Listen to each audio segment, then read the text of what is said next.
Trump News Now. According to Mace, Trump is very thrilled by her primary victory. After winning her primary on Tuesday night despite criticism from Republicans and a Republican opponent, Mace boasted about her ties with the former president on Fox News' Your World with Neil Cavuto on Wednesday. "Last night, I had a conversation with him. We got a call from him."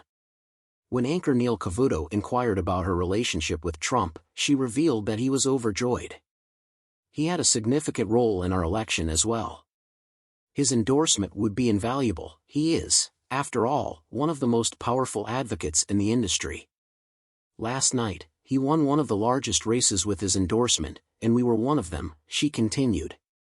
Defeating her opponent Catherine Templeton in Tuesday night's primary, she maintained her House seat in South Carolina's 1st Congressional District and avoided a runoff due to opposition from several Republicans.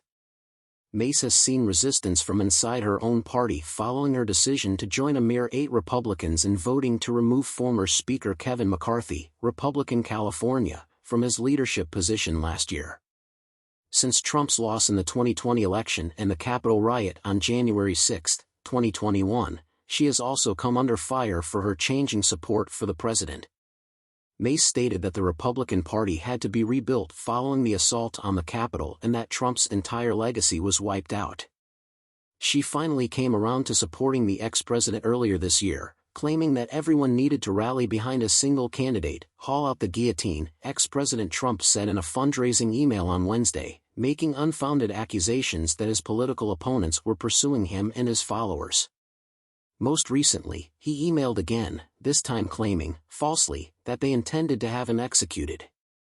The significance: it follows the presumed Republican presidential candidate's historic conviction on 34 criminal counts, in which he called for violence and vengeance against his political opponents. Trump stated last week in a Fox News interview that he would be free to every right to go after his political opponents if elected in November. Motivating the media, Trump brought up comedian Kathy Griffin in his fundraising plea. Griffin had gotten some flack in 2017 for a photo shoot that featured a copy of Trump's decapitated and bloodied skull. "Did you hear about that time when sicko Kathy Griffin paraded around with my beheaded head while I was president?" the extreme left screamed. In his fundraising email, Trump stated.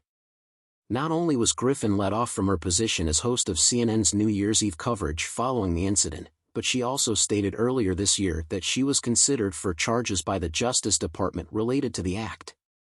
"Every Trump deranged crazy out there still has this sick dream," the sad and horrible truth says. Trump penned his remarks in an effort to energize his base. "Them aren't the only ones that want me gone, they're after you, too." Enlarge the image, with the subject lines "1 month until all hell breaks loose and they want to sentence me to death," Trump issued a fundraising email on Wednesday evening. "You know they'd do it if they could, but Crooked Joe's squad of lowlifes and radical left thugs will settle for a life sentence," it wrote, referring to his sentence on charges in New York. "They will remove me and go on to their true target, you, if we do not immediately mobilize a tremendous show of patriotism." Step back. Despite his recent conviction in Manhattan criminal court, Trump maintained in an earlier fundraising email that he didn't flinch in response to the verdict. If elected in November, Trump, who faces indictments in 3 further criminal cases, has often claimed that he is the target of politically motivated prosecutors and threatened to go after his political opponents. Trump claims he would be free to every right to go after his political opponents once in office.